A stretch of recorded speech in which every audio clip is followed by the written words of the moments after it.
भक्तगणों के लिए अभिराम, भक्तगणों के लिए अभिराम, मेरे प्रभु का पारस नाम, मेरे प्रभु का पारस नाम, पारस नाम, पारस नाम, मेरे प्रभु का पारस नाम, पारस नाम, पारस नाम।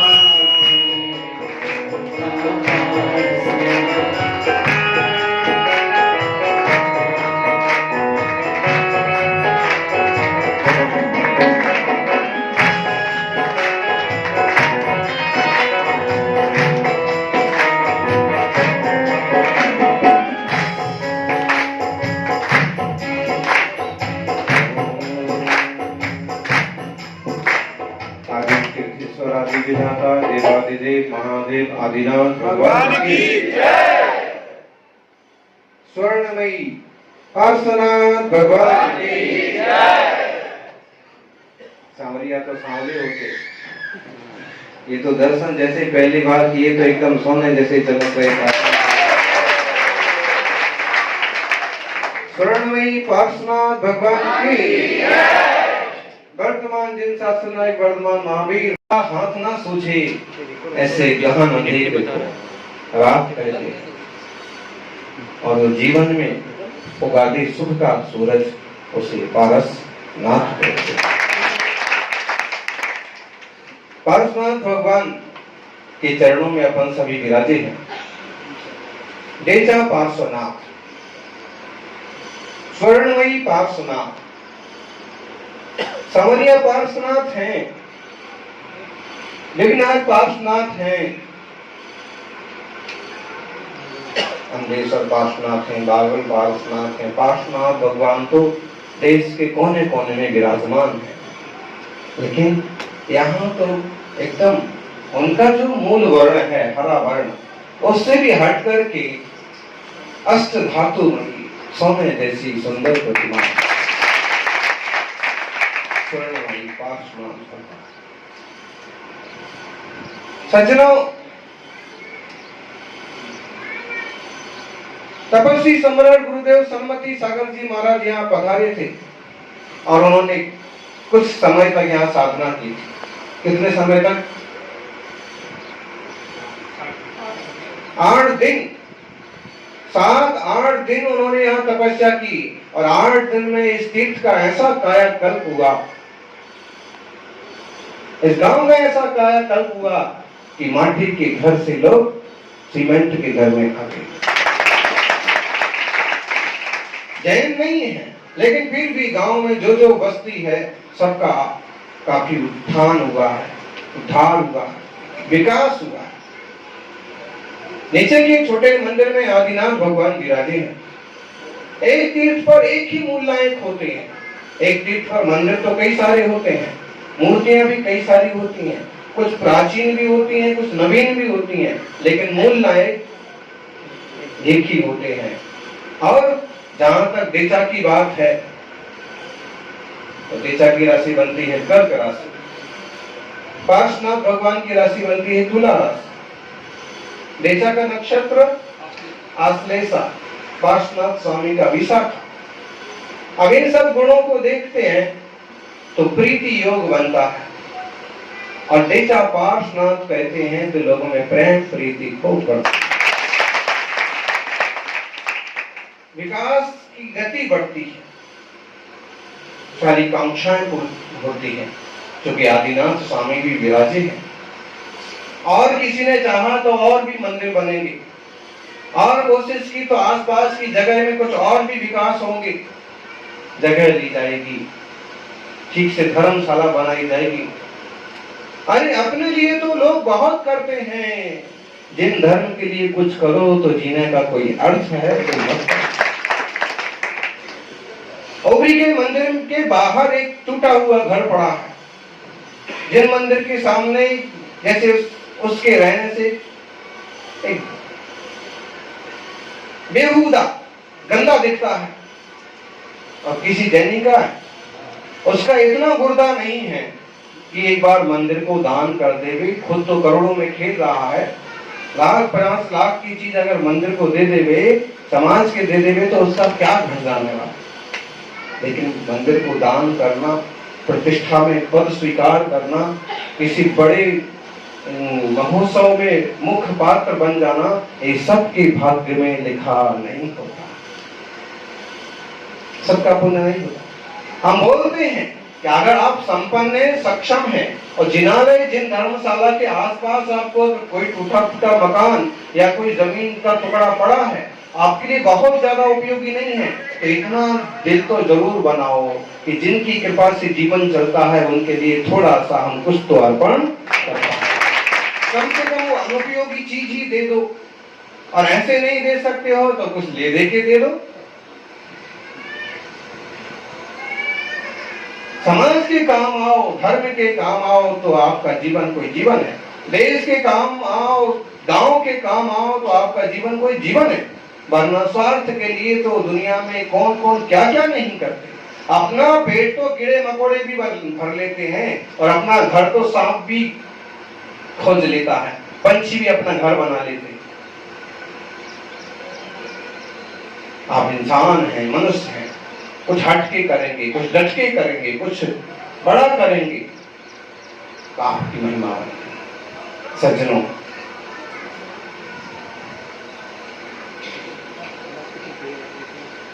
आज पार्श्वनाथ भगवान के आदिनाथ स्वामी के दर्शन करके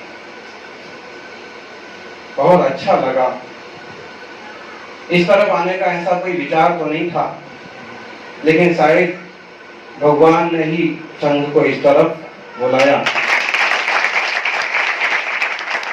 क्योंकि वीतरागी प्रभु तो सितारे में विराजमान है, फिर भी उनकी जिन बिंबों की महिमा और उनकी सेवा में रहने वाले देवताओं की शक्ति कोई कम नहीं। और आज अपन बिना सूचना के, बिना किसी तैयारियों के यहाँ पधारे, तो भी इतना बढ़िया माहौल है। जब पंच कल्याणक होगा उसके माहौल में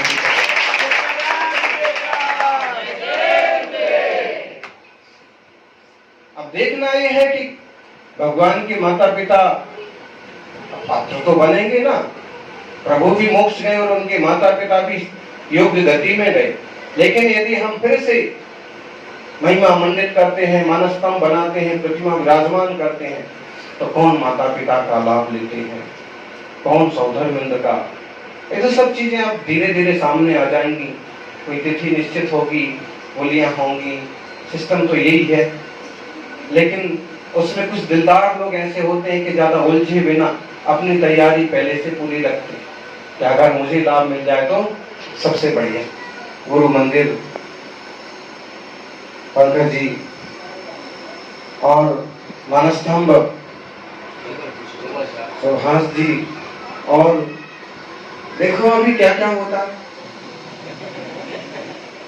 है। लेकिन जो कुछ अभी है, यदि इसी की महिमा बढ़ जाए, वो अपने बढ़ाने से बढ़ेगी। दरवाजा रमन जी का सिंह द्वार, बहुत अच्छा। इसलिए तो आप देखो सिंह की तरह काम कर रहे हो,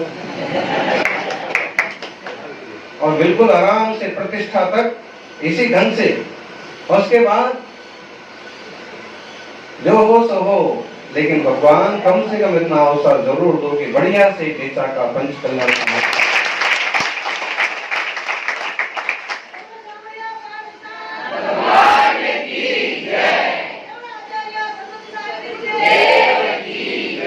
यूं तो सब मरण के राही हैं, यूं तो सब मरण के राही हैं, एक दिन सब मर जाते हैं। पर कुछ ऐसे व्यक्तित्व होते हैं जो अमर काम कर जाते हैं। जैसे आचार्य गुरु सन्मति सागर जी तपस्या के क्षेत्र में तो पुराने छोटे छोटे तीर्थों के उद्धार में काफी काम है और अपना स्वार्थ कहीं रखा। ऐसे ही कुछ श्रावक जो अपनी हिम्मत से, अपने निर्मल भावों से कृष्णा को छोड़ करके और देव शास्त्र गुरु में अपनी की सेवा में अपना जीवन अर्पण कर देते हैं। सज्जनों,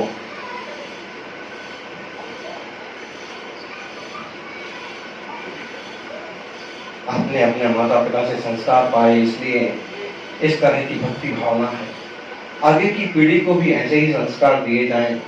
कि कई सारे युवक तो अहमदाबाद में रहते हैं, कोई बड़ोदरा रहते हैं, बाहर रहते हैं, तो भी उनमें ऐसे संस्कार हैं कि अगर कोई मुनि आए, त्यागी आए तो सेवा में हाजिर हो जाते हैं। उतने दूर रहने के बाद भी वो वहाँ भीड़ भाड़ में भी साथ चलने का, सेवा करने का लाभ मिलता है।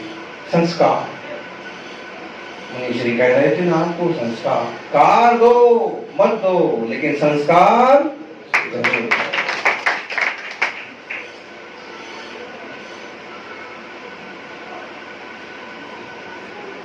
आचार्य श्री विमल सागर जी भी यहाँ पधारे। कब पधारे? कभी नहीं पधारे। भरत सागर जी के शिष्य तो पधारे। और भी साधक तो आते हैं, कोई ना कोई साधु जो यहाँ से पास तक आएंगे, ओगरी तक आएंगे, देखा तो आएंगे प्रायः, क्योंकि प्राचीन मंदिर है, इतनी सुंदर मूर्ति है, इतनी महिमाशाली जिनालय है। और आप देखिए कि बाद में भले इस पर सीमेंट का और कंक्रीट का काम किया हो, नहीं तो पुराना मंदिर एक पत्थर का बना होगा, पूरा पत्थर का पक्का। किन लोगों ने ये सब किया है, ये भी भाग्यशाली जीव रहे होंगे। अब आप लोगों का सौभाग्य है कि आप क्या कर पाते। सज्जनों, लोभादि विकार तो जीव को दबाते हैं, लेकिन निर्लोभ स्वभाव, जब हम अपने चैतन्य स्वभाव को समझते हैं कि कोई पदार्थ मेरा नहीं है, देह भी मेरा नहीं है, धन भी मेरा नहीं है, ऐसी निर्मल भावना आती है आत्मज्ञान से। पृथक पृथक जाना जाता है, अनुभव किया जाता। जैसे तलवार ज्ञान से भिन्न है, वैसे आत्मा शरीर से भिन्न है। सम्य दृष्टि का, ज्ञानी का तो ज्ञान ऐसा निखरा होगा, और स्वभाव दृष्टि करता होगा वहां, फिर उससे जितना ग्रस्त के योग्य कार्य होता है, सेवा होती है, वह सहज भाव से करता है। केवल भोग विलास के लिए तो उसका जीवन है ही नहीं, क्योंकि वह इतना प्रज्ञ है, इतना समझता है कि विषय आसक्ति विष के समान है, और उस विष से बचने के लिए देव शास्त्र गुरु भक्ति, और उस दिशा में कदम बढ़ाते बढ़ाते निज आत्मा का अनुभवन, आत्मदृष्टि। अपने पुराण पुरुष चैतन्य भगवान आत्मा की दृष्टि सबकी बने, निष्कषाय बुद्धि सबकी बने, और जैसे पार्श्व प्रभु सारे उपसर्ग संघर्ष परिसर को विजय करके, परम क्षमत्व क्षमता भाव को धारण करके, पूर्ण क्षमा भाव में तल्लीन रहते हुए सारे कर्मों का नाश करके मोक्ष पधारे, वैसे अपना आत्मा भी कभी सिद्ध शुद्ध हो, ऐसी प्रभु चरणों में प्रार्थना है, भावना।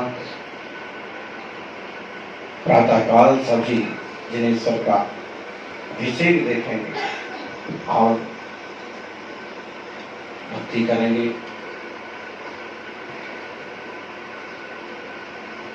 रात्रि को कई सारे लोग जाप करेंगे, संध्या को आरती भी होगी।